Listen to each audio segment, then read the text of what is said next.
Pizza Prince, my uncle jeered. I only smiled. 25 minutes later, my cousin's fiancée went ghost white, showed her phone. He choked. Wait, that isn't him. You ever have one of those moments where someone tries to cut you down, but all you can do is smile because you know their entire world is about to crumble? That was me, Ethan Parker, at my cousin's lavish engagement party. My uncle, the self-proclaimed family patriarch, had just publicly humiliated me, calling me Pizza Prince. Then, just 25 minutes later, his future daughter-in-law, my cousin's fiancée, saw me, went white as a ghost, and showed my uncle something on her phone. His face? Pure, unadulterated horror. He hissed, that can't be him. He delivers pizzas, for God's sake. Oh, but it was me. And that was just the beginning of their nightmare. My uncle, Victor Callahan, had laughed that night as if he'd just delivered the best punchline ever. Still delivering pizzas, he boomed, his voice dripping with mock pity. Well, I guess someone's got to do it. A few nervous chuckles rippled through the crowd. I just stood there, hands in my pockets, a calm smile plastered on my face. But inside, something sharp was twisting. Not embarrassment, not shame, but that familiar, deep sting of being utterly underestimated. Again, I'm 29 now, and yeah, for a while I did deliver pizzas. But that's not the whole story. Not even close. You see, the truth doesn't hit as hard unless you have the whole picture. I grew up in a family that was loud, opinionated, the kind where everyone has an ironclad opinion on your life choices, and they'll share it whether you ask or not, especially at family gatherings. We're talking sharp elbows, bragging rights, and subtle power plays disguised as concern. My dad, before he passed, used to call it competitive kindness. As in, oh, we love you, but just so you know, we're doing way better than you. After he died, everything shifted. My mom, bless her heart, tried to keep the peace, but without Dad's calming presence, I started feeling like a permanent outsider, especially around Uncle Victor. He's Dad's younger brother, a guy who peaked in his mid-30s and still hasn't stopped talking about it. He runs a small chain of auto shops, fancies himself a mini Mark Cuban, and treats family barbecues like his personal TED Talks. His kids, my cousins, went to state schools, but you'd think they were Ivy League based on his boasts. Then there's Logan Pierce, Uncle Victor's golden boy. Tall, smug, perfectly gelled hair. He's 31 and works for a mid-tier insurance company, but you'd think he's a Wall Street wolf. We were close as kids, but that ended when he realized stepping on people got him further than helping them. He's the kind of guy who'll fake a smile while pocketing your wallet. So when Logan announced his engagement and the party was at Uncle Victor's house, I almost said no. But Mom begged me. It's important to me, Ethan, she'd said. I don't want people speculating. I knew what she meant. I'd been quiet for the past 3 years. Low profile. Rarely posted online. Skipped events. And yeah, I'd let them believe whatever they wanted. That I was still delivering pizzas. That I hadn't found my way. That I was just coasting. That night, I parked a few houses down to avoid the parade of luxury SUVs in Victor's driveway. I walked in wearing a clean, simple button-up and jeans. Nothing flashy, just enough to blend in. The backyard was packed. String lights, expensive catered finger foods, jazz playing softly. An air of forced elegance. Of course, Uncle Victor was by the grill, beer in hand, barking jokes like a third-rate stand-up. He spotted me before I even hit the patio. "Ethan," he bellowed theatrically. "Hello, look who showed up. Everyone, make way for the Pizza Prince." Heads turned. A few polite titters. My jaw tightened, but I kept my smile. "Good to see you, too, Uncle Victor," I said, shaking his hand. He grinned, leaned in conspiratorially. "Hope you brought coupons," he whispered, then let out a booming laugh, as if we were in on some hilarious private joke. We weren't. Not even close. I could have ended it right there. Shut him down. But I didn't. I've learned that sometimes the best revenge is quiet. It's patient, and it waits for the perfect moment. So I just smiled. That calm, practiced smile that hides everything underneath. I mingled, greeted some relatives, kissed Mom on the cheek, told her I was fine. The truth? I was simmering. Not because of the insult, I'd heard worse, but because it was a stark reminder of how little they truly knew me. Then it happened. Logan and his fiancée emerged from the house about 25 minutes after I arrived. She was attractive, poised, a little stiff, like she'd memorized her lines. Meline heart. Champagne-colored dress. Jewelry you buy just to say you own it. She smiled at the clapping crowd, but when her eyes met mine, time seemed to pause. Her expression faltered, just enough to notice. Her smile twitched. Her grip on Logan's arm loosened. Her pupils darted back to me, narrowed slightly. Then she pulled out her phone. She tapped something, stared at the screen, and her face went pale. She nudged Logan, showed him the screen. He blinked, frowned, looked at me, back to the phone, then at me again. The music played on. People talked, but something in the air shifted, like a storm cloud no one else could see yet. I took a sip of my drink, leaned against the patio railing and watched. And waited, because I knew exactly what she had Googled. And I knew what would happen next. A silent ripple of tension spread through the backyard. Not directly, but glances started. Posture changes. Logan kept looking at me, narrowed eyes, like he was trying to fit me into a puzzle that no longer made sense. I didn't move. I just watched. Meline whispered something to him, then excused herself and retreated inside. Logan looked stunned for a moment before following, not even trying to hide his distress. Uncle Victor, along with a few others, noticed and tilted their heads in confusion. He muttered something to one of his cronies, and they laughed again, probably another joke at my expense. But the atmosphere was changing. Still, I didn't say a word. Just let it all simmer. Normally, someone going pale, whispering and scurrying away like they'd seen a ghost would spark curiosity, maybe even concern. But not in this family. No one asked how I was, what I'd been up to, or if I was all right. Instead, they just resumed their program, making small talk as if I were just a supporting character in someone else's highlight reel. A few minutes later, I went inside for a drink. That's when I saw Logan and Meline huddled in the hallway near the guest bathroom.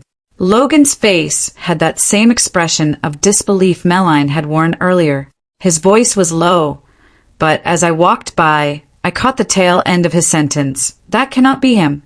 He was delivering. He delivers pizzas, for God's sake. Meline just shook her head. It's him, she insisted. It's definitely him. I kept walking, as if I hadn't heard a thing. My heart pounded, but my face remained calm, cool, collected. Fortunately, the kitchen was empty. I grabbed a soda, drank it slowly, grounding myself. I knew what was coming. It wouldn't be dramatic at first. No screaming, no thrown drinks. Not this family. No, this would be slow, controlled, manipulative. Death by 1,000 smiles. I didn't have to wait long. By the time I returned outside, things had shifted. Not loudly, but subtly wrong. People I'd known my entire life were now giving me these curious, slightly forced smiles. The kind you give when you pretend you don't know something shocking. Uncle Victor watched me more closely, as did Logan's mom. Aunt Caroline Whitmore, wearing that fake concerned expression she always used when she wanted to fish for gossip without looking like she was fishing. I leaned against a post near the string lights, done mingling, done playing along.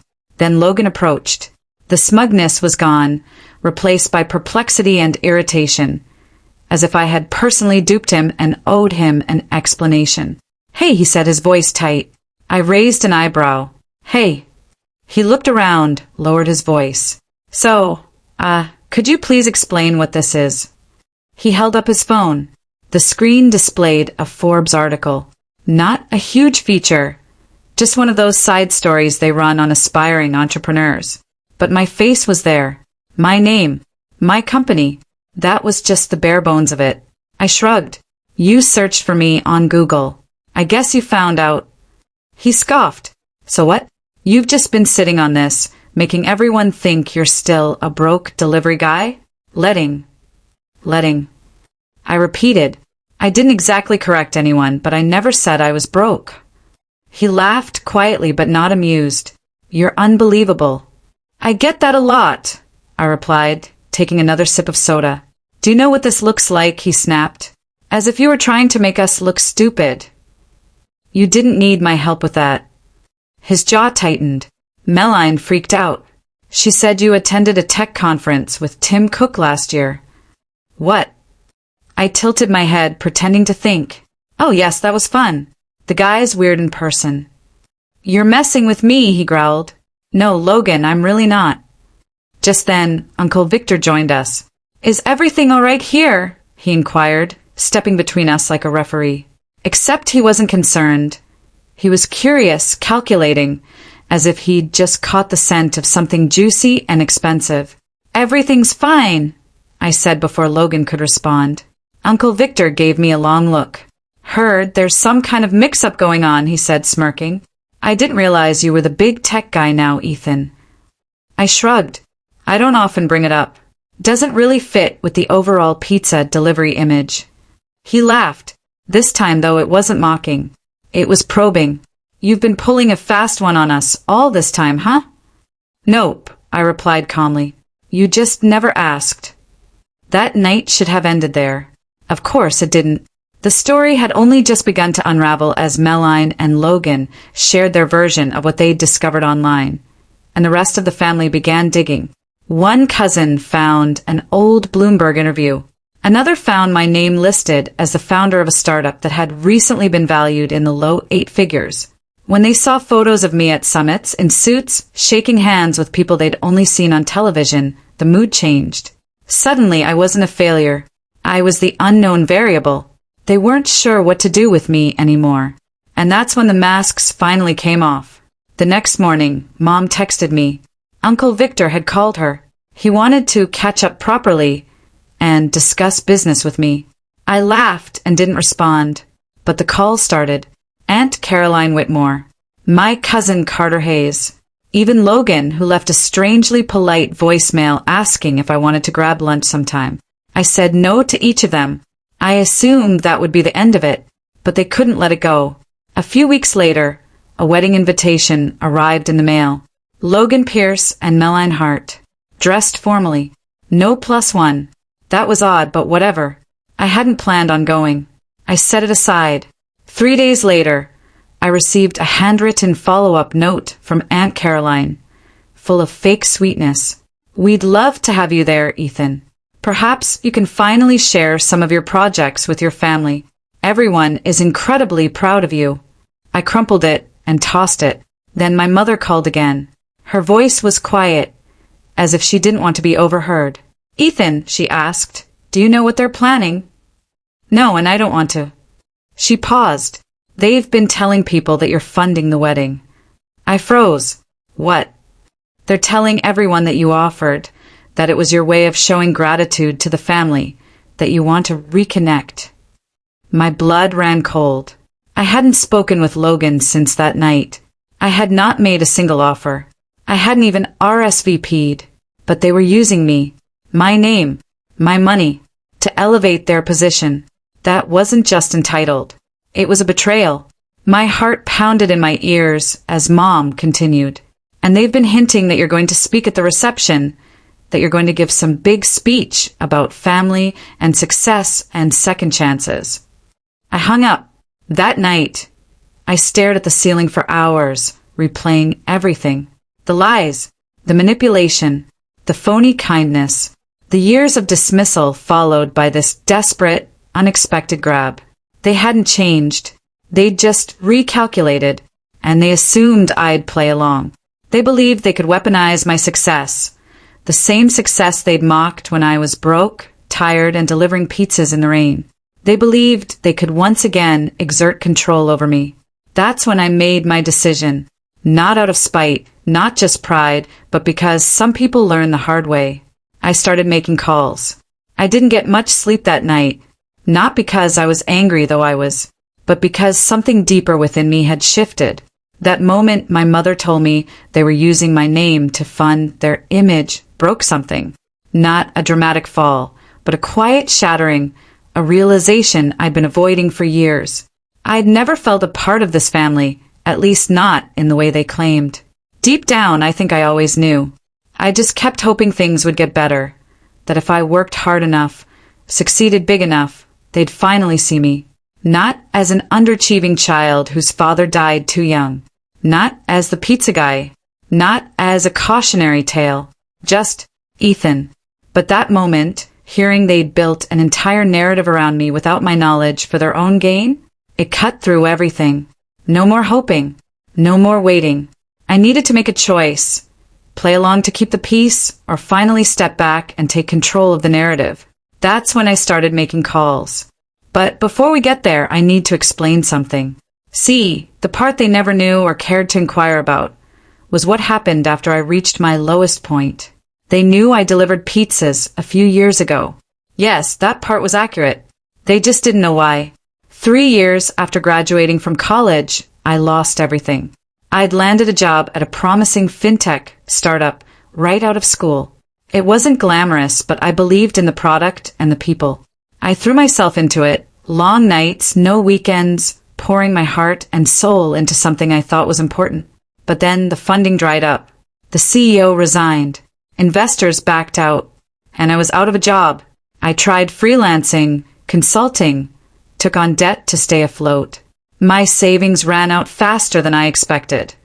And my pride prevented me from calling home, from asking for assistance. I didn't want their sympathy, especially Victor's. So I swallowed it. I picked up whatever work I could get. Pizza delivery was consistent. It paid just enough, and it gave me time to think.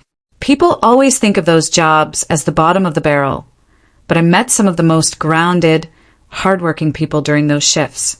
The old guy on late-night runs who always brought extra sauce, just in case.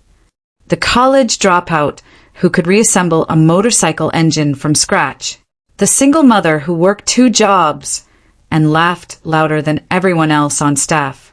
They taught me more about hustle and dignity than a boardroom ever could.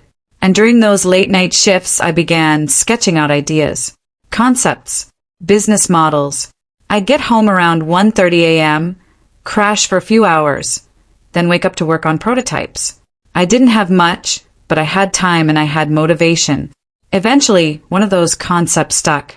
I built a beta, asked an old professor for advice. He connected me with a former student who'd become an investor. One pitch led to another, and soon I had enough funding to hire a small team. We worked from a friend's basement for 8 months. It wasn't glamorous, but it was genuine. And it grew. We solved a niche problem in digital authentication, and the word spread faster than we anticipated. A big client signed on, then another. Then a venture capital firm came knocking. The rest was a blur. We scaled. We were noticed. We raised a round that turned heads. That Forbes article was just a footnote, but it was the first time anyone outside our world saw what we'd accomplished. And throughout that entire process, every milestone, every breakthrough, I kept my mouth shut about it to my family. I didn't try to hide anything. I just knew they weren't listening. Which brings us back to the wedding. By the time the RSVP deadline arrived, I had a plan. Not vengeance, not exactly, but a deep weariness of pretending I didn't care. I sent my response. Attending. No +1. No comments. Just one word. They intended to use me as a prop? Fine. I'd play along. Just not in the way they expected. The month leading up to the wedding was unusually quiet. No more calls. No more texts. They seemed to be holding their breath, waiting for the spotlight to turn on. I imagined them rehearsing speeches, telling stories about how close we were, how they always believed in me, how family helps family. It made me sick. So I went back to the people who actually did believe in me. I called my old mentor, my co-founders. I even called 4 of my first delivery coworkers from the pizza place. I explained what was going on. And you know what? They had my back. We brainstormed. We laughed. We even joked about bringing a pizza to the reception just to prove a point. But beneath the humor, there was a quiet sense of solidarity. These were people who had seen me fail and rebuild from the ground up. They didn't rely on headlines or LinkedIn posts to validate me. They understood the truth. And for the first time in a long time, I felt stable. I'd spent years striving for success, believing it would fill the void left by my father's absence, the constant family jabs, my mother's quiet disappointment. But success didn't solve that. They did. The real ones. The night before the wedding, I flew in and booked a modest hotel across town, not the luxury resort they'd reserved for their preferred guests. I didn't want the welcome basket. I didn't want the pre-wedding brunch. I wanted to walk into that event as myself, not as their pawn. I wore a simple black suit, no tie, no designer labels, just clean lines and quiet confidence. And yes, I brought something else. A small envelope tucked in my pocket. Thick, heavy, tightly sealed. But we'll get to that later. The ceremony itself was fine. Boring even. Logan stood there, grinning as if he'd won the lottery. Meline looked flawless, polished, robotic. The vows were copied and pasted with sincerity. Nobody tripped. Nobody cried. The photographs were overly posed. It was exactly as expected. The reception was held at a vineyard just outside the city. Expensive. Overly decorated with white roses and string quartets. You'd get a glare if you laughed too loudly. I kept to myself for the first hour, watching, observing. Uncle Victor worked the room like a campaign manager, smiling, shaking hands, telling everyone how close our family was. Aunt Caroline clinked glasses with strangers, leaned into every photograph as if it were her own wedding. Logan looked smug, like he had finally become the man he'd always aspired to be, until he saw me. He froze for a second, then plastered on a smile and moved over. "Ethan," he said, arms open, as if we were old friends. I gave him a tight nod. "Logan." "I'm glad you could make it," he said. "Really glad." "Really glad," I replied. "I wouldn't miss it." He glanced around nervously. "Hey, listen, just to clear the air. I didn't intend for things to get weird after the engagement party. I believe there was some miscommunication." "Miscommunication?" I echoed. "Like telling people I was funding your wedding." His smile wavered. "Look, that wasn't me, okay? That was Mom and Dad's attempt to make the family look good. You know how they are." I nodded slowly. "You're not mad, right?" he asked, his voice low. "Because we could use a moment like this. It's good optics for both of us. Win-win." That's when I realized he still didn't understand. He saw me only as a story to tell, a success to build on. I moved a step closer. "Don't worry, Logan," I replied. "I've got something special planned." His eyes lit up, believing I'd finally given in. "Really? Really?" And then I walked back to my seat, returning to the envelope in my pocket, because the best part of starting over is getting to choose who sits at the table and who gets cut off. I don't think I've ever seen Logan Pierce look more smug than at his wedding reception. He moved through the crowd like he was the Prince of Monaco, shaking hands and sharing inside jokes with people he barely knew, as if his surname meant anything outside of that vineyard. It was the type of event where no one came to celebrate love. They came to be seen. Logan adored that kind of theater. But that night, I was more than just a guest. I was the unexpected wild card. The envelope in my inside jacket pocket felt heavier by the minute. Not because of its weight, which wasn't light, but because of what it symbolized. Inside were carefully printed documents, bound in a crisp band and tucked into a thick paper sleeve with a simple logo. No frills, no drama, but they'd cause both. The best part? I hadn't come alone. That's something no one in my family ever thought to ask. Who can I trust? For them, trust was a transaction. You trusted people who could give you something, aligned with those who improved your image. For me, trust wasn't about gaining. It was about truth.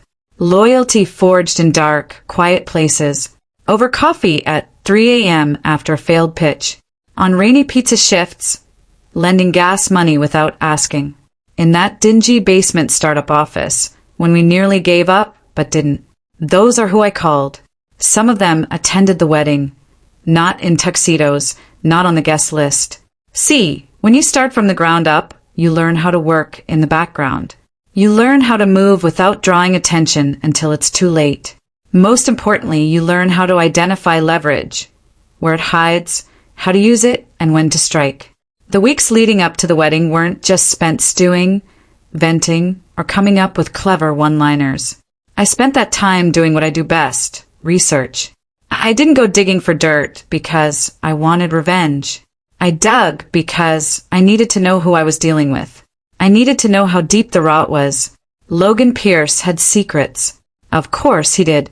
The wedding cost upwards of $82,000, despite Uncle Victor's claims of keeping it classy but affordable. The venue charged more than most people's annual rent.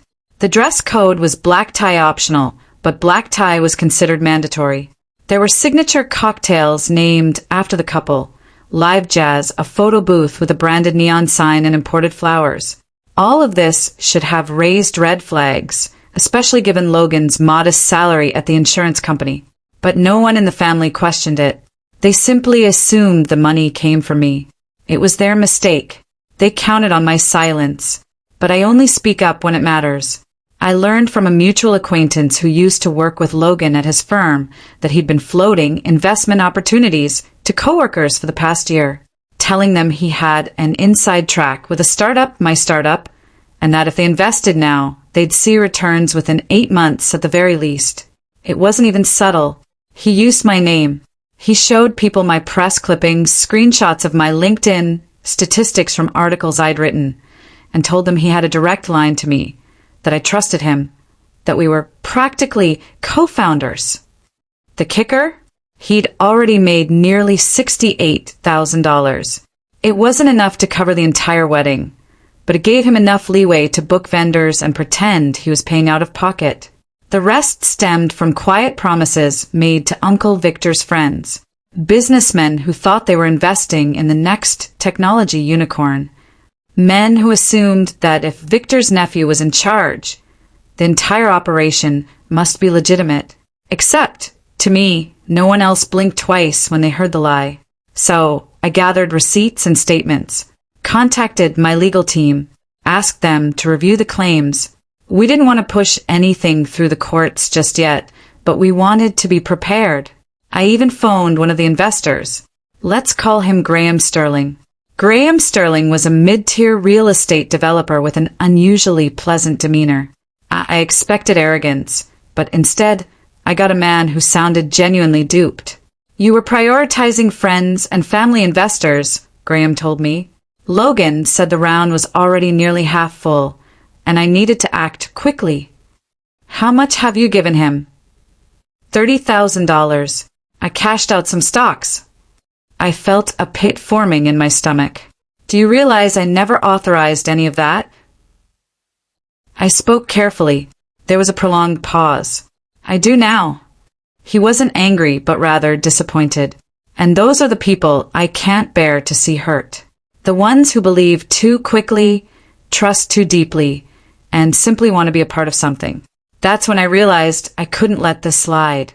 Logan hadn't just lied to his family. He lied to people like me, individuals who believed in something greater than themselves. He transformed their hope into leverage, their dreams into a cocktail budget.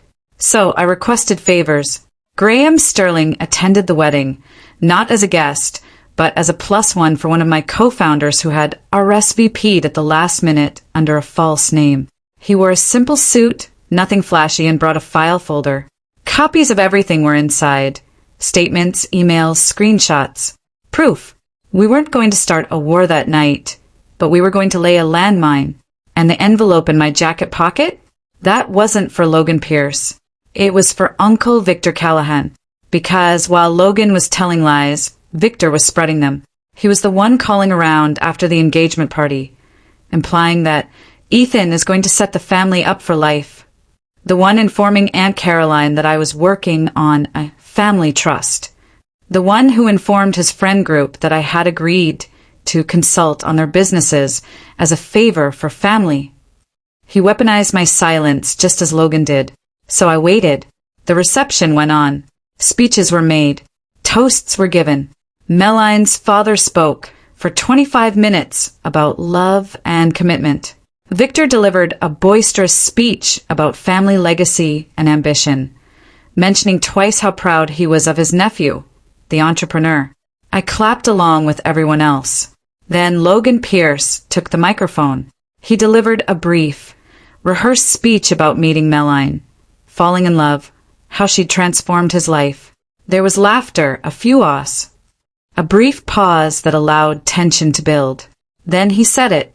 "And I'd like to express my gratitude to my cousin, Ethan," he said, turning to face me.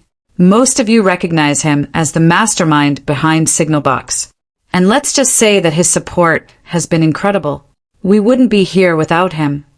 The room applauded. I did not. I stood up, calmly, quietly, and walked across the room to the head table.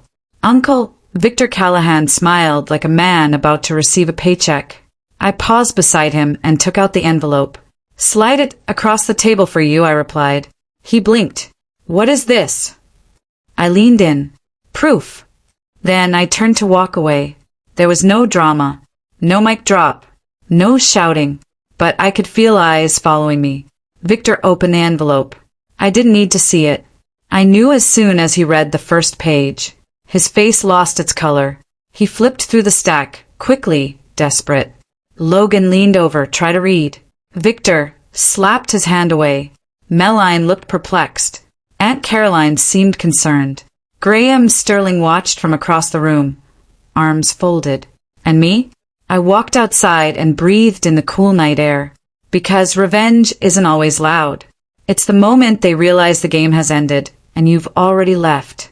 The sound of string lights buzzing overhead and champagne glasses clinking behind me faded as I stepped outside into the vineyard's night air. The silence out there was too peaceful for what was happening inside. I stayed outside for a few minutes, just long enough for the envelope to make its impact. I didn't need to see the first detonation. That wasn't the point. I'd already seen how Uncle Victor reacted when something didn't fit into his narrative. This time, he wouldn't be able to charm his way out. No backhanded jokes. No manipulation. Because this time, I had left nothing to interpretation. The packet I handed him contained more than just vague proof. It was a complete portfolio. Every fraudulent claim Logan had made. Every false promise signed in my name.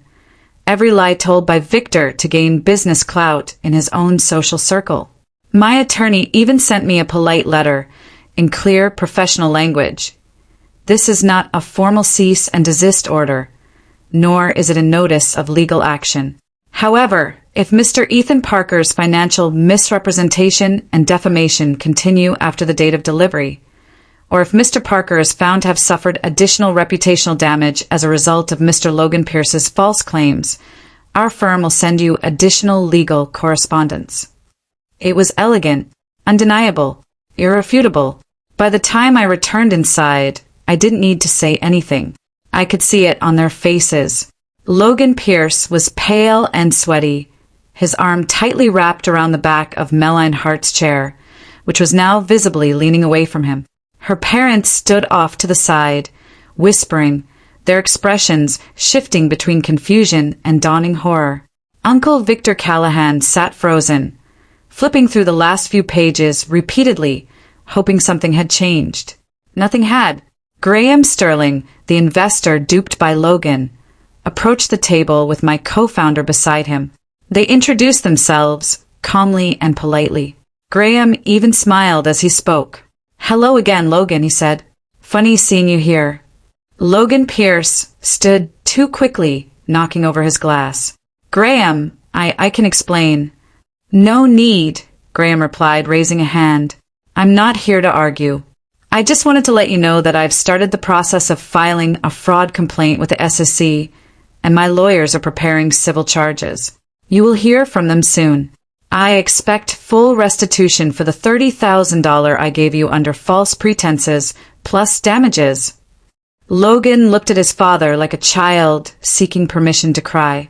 But Victor was no longer pretending to help.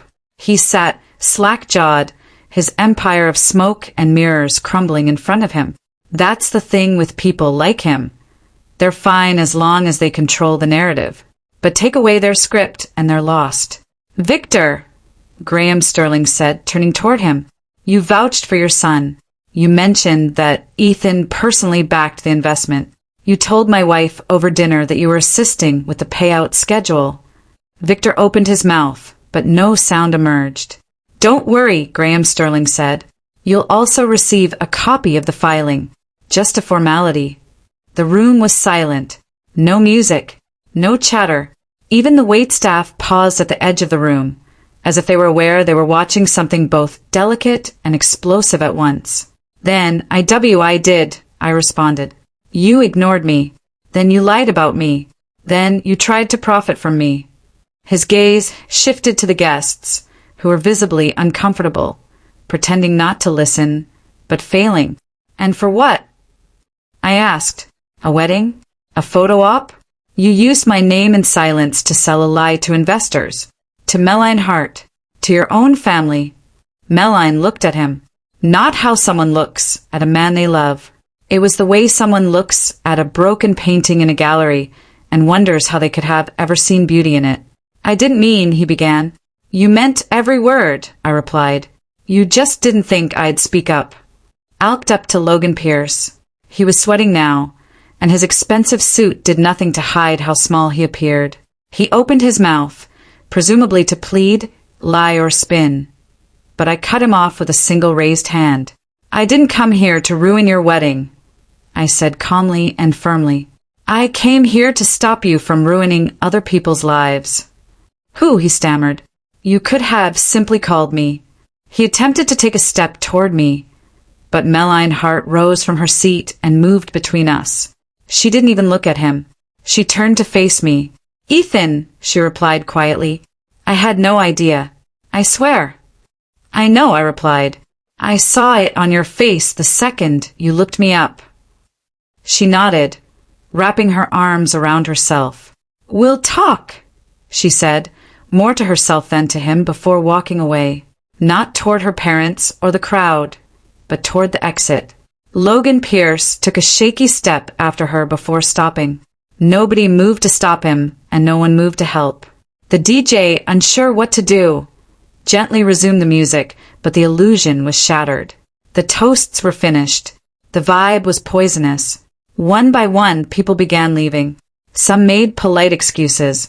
Others left without a word. A few gave me quiet nods of understanding as they passed, though no one dared speak to me out loud. Not now. Within 45 minutes, the wedding reception was down to a few awkward relatives and Uncle Victor Callahan, now sitting at a corner table, alone, defeated, staring into his untouched glass of whiskey. I walked by him once more, pausing just long enough for him to register me. You brought this on yourself, I said. I kept my distance for years. You just wouldn't leave well enough alone. You humiliated us, he said bitterly, his voice low. No, I replied. You humiliated yourselves. I just stopped covering for you. I didn't wait for a response. There wasn't going to be one. The next week, things moved quickly. Logan Pierce was placed on leave at his insurance firm the day after the wedding. By Friday, he was fired. Turns out, someone had leaked the wedding incident to the company's legal team. Between the active fraud investigation and the potential lawsuit from Graham Sterling, they couldn't afford to keep him. His employee bio vanished from the website overnight. Melline Hart moved out of their shared apartment by the end of the month. I didn't talk to her again after the wedding, but I got a thank you card in the mail a few weeks later. There was a simple note inside. Thank you for showing me the truth. I almost built my future on a lie. I didn't reply. There wasn't anything else to say. As for Uncle Victor Callahan, his reputation took the biggest hit of all. Turns out the investors he'd been bragging to were less than thrilled when they found out his entrepreneur nephew wasn't backing anything. At least 2 of them pulled out of joint ventures with him within the month. Rumors started to swirl. His name became mud in their business circles. One of his long-running partnerships quietly dissolved. His auto shop franchise is still standing, but not untouched. People talk. Customers listen. The last I heard, he downsized significantly. My mom asked me if I regretted any of it. Not in a judgmental way. Just a mother's voice, weary and concerned. I told her the truth. I regret letting it go on for so long. She didn't press after that. I think in her heart, she knew it had been a long time coming. Life moved on. My company continued to grow. We landed a government contract 8 months later that nearly tripled our valuation. I hired more people, expanded offices, took care of the team who'd been there since day one, the ones who stood with me when I had nothing but ideas and a mountain of unpaid bills. And I never delivered another pizza again. But sometimes late at night, I still think about those years. The long shifts, the stares from people who thought they had me figured out, the silence from the people who were supposed to lift me up, and how I survived all of it, not by shouting, not by proving myself over and over again, but by staying quiet until I didn't. Because sometimes the most powerful thing you can do isn't scream. It's smile while they underestimate you, and then watch their whole house of cards come crashing down.